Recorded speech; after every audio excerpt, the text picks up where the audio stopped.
नमस्कार दोस्तों।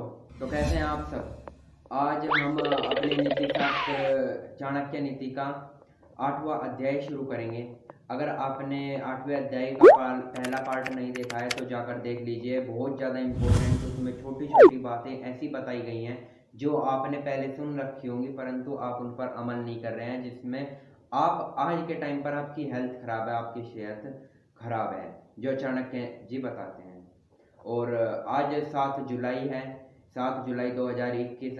आज हमारे देश के एक बहुत बड़े अभिनेता दिलीप कुमार जी का स्वर्गवास हो गया। वह एक सितारा जो अब सितारों में जाकर रहने लगा है, ये कहूँ तो मैं।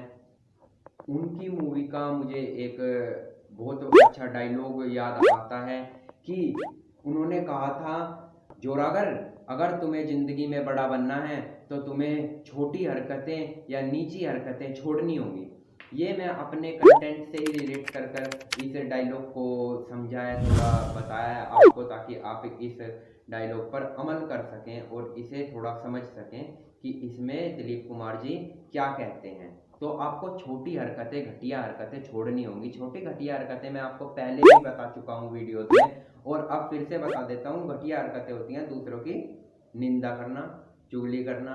छोटी हरकतें में आलस्य भी आता है, आपके अंदर आलस भरा पड़ा है परंतु आप कुछ चाहते हो अपने जीवन में पर आप नहीं कर रहे हो, अपना आप कार्य नहीं कर रहे हो। जो आपका समय है आप उसको यूटिलाइज नहीं कर रहे हो, आप उसको वेस्ट कर रहे हो। तो चलिए समय बर्बाद ना करते हुए आज की वीडियो शुरू करते हैं। कृपया वीडियो को पूरी देखिए और चैप्टर 8 का मतलब अध्याय 8 का पार्ट 1 जरूर देख कर आइए। 3 श्लोक बताऊंगा, एक दूसरे से कनेक्ट हो रहे होंगे बहुत ज़्यादा।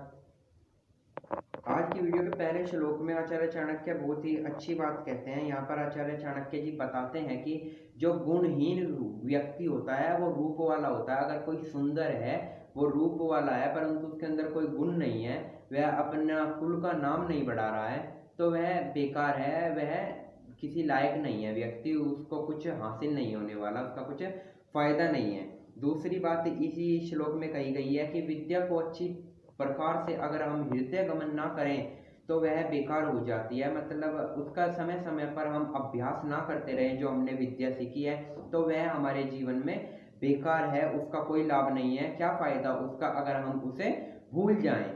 और तीसरी बात इसी श्लोक में कही गई है कि जो धन का भोग ना किया जाए तो वह लाभ, उसका कोई लाभ नहीं होता, या वह धन चोर लुटेरों के द्वारा लूट लिया जाता है। अगर उसका संचय, सेविंग्स ना की जाए, अच्छे ढंग से रखा ना जाए, उसकी केयर ना की जाए, या फिर उसको कहीं इन्वेस्ट ना किया जाए, तो ना तो वह बढ़ेगा और वह वेस्ट ही हो जाएगा, कहीं ना कहीं आपके ऊपर ही इन्वेस्ट हो जाएगा और खर्च हो जाएगा, वह आपको नहीं दिखेगा।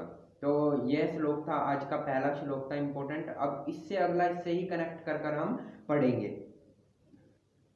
अभिप्राय यह है कि कुएं से निकलने वाला जल, जो कुएं से जल निकलता है वह मीठा होता है, धरती से निकलने वाला जल मीठा होता है।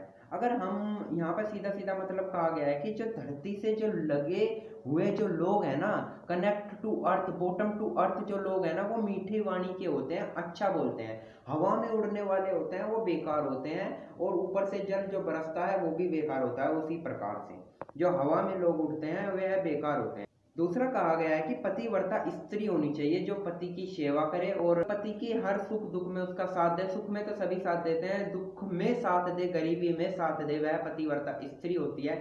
फिर कहा गया प्रजा का कल्याण करने वाला राजा और थोड़े ही धन में संतोष होने वाला ब्राह्मण जो होता है वह बहुत वांछनीय होता है। मतलब जो थोड़े में संतोष नहीं होता ना, जो ब्राह्मण होता है, जो जिसे कम दे दिया जाए और वह मुंह मोड़ लेता है, नहीं मुझे ज़्यादा चाहिए, तो वह बेकार होता है ब्राह्मण। उससे थोड़ा मुंह मोड़ लेना चाहिए, वह ब्राह्मण कहलाने के लायक नहीं है। क्योंकि ब्राह्मण ऐसा है, उसे अपनी तरफ से ये तो श्रद्धा भक्ति है, दे दी जाए, जितना विद्या उसे दे दी जाए।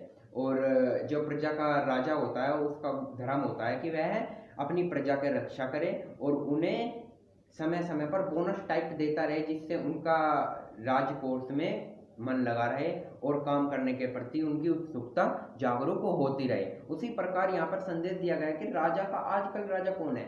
हर बंदा अपनी फील्ड में राजा है, हर बंदा अपनी फील्ड में राजा है। अगर मैं यहाँ पर बैठा हुआ हूँ तो मैं अपनी फील्ड का राजा हूँ। अगर मेरे साथ मेरे कुछ एम्प्लॉयज जुड़ जाते हैं तो वह मेरी प्रजा हो जाएगी। अगर मैं उन्हें परेशान करूं, ज़्यादा काम दूं, तो वह काम बेकार हो जाएगा और वो मुझे छोड़ने की कोशिश करेंगे और वह मन और बुद्धि से मेरे से लुप्त होते चले जाएंगे और मुझसे दूर हो जाएंगे कहीं ना कहीं। आज ये दूसरा श्लोक था, बेहद इंपॉर्टेंट। तीसरे श्लोक की बात करते हैं।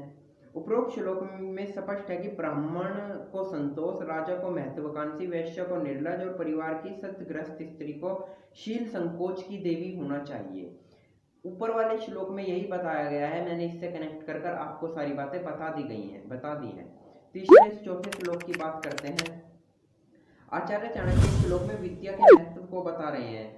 रूप वह यौवन के संपन्न का उच्च कोल में जन्म लेने पर भी व्यक्ति उसी प्रकार शोभा नहीं पाता जिसे केशु के फूल होकर भी खुशबू के बिना शोभा नहीं देते। एक फूल होता है केशु का, आप देख सकते हैं, मैंने आपको फोटो में दिखाया है। केशु का पुष्प होता है, इसकी कोई खुशबू नहीं होती, इससे है, परंतु इसका कुछ लाभ नहीं है जब तक कि इसकी हमें खुशबू ना आए।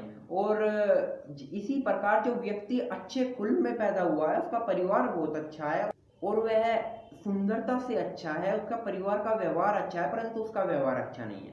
वह बदतमीज है, लोगों से ऊंचा नीचा बड़ा छोटा देखकर बातें नहीं करता है, उसको विद्या नहीं है, उसको किसी भी प्रकार का ज्ञान नहीं है, तो वह अपना तो अपने कुल का नाम रोशन कर पाएगा और न ही वह कुछ अच्छा कार्य कर पाएगा जिस प्रकार उसे कुछ लाभ हो सके या उसके परिवार को लाभ हो सके। ऐसे व्यक्ति का कोई फायदा नहीं होता, ऐसी विद्या का कोई फायदा नहीं होता जो उसे दी जाए। तो आप सभी का धन्यवाद अगर आपने मेरी वीडियो यहाँ तक का देखी है, और अगर आपको वीडियो अच्छी लगे तो वीडियो को लाइक करें, शेयर करें वीडियो को जरूर, और चैनल को सब्सक्राइब करना ना भूलें। बेल आइकन को भी दबा दीजिए आप तक जल्द से जल्द सबसे पहले पहुंच जाए। और अगर आपकी कोई क्वेरी हो आप मुझे इंस्टाग्राम पर या फिर कमेंट सेक्शन में पूछ सकते हैं। धन्यवाद।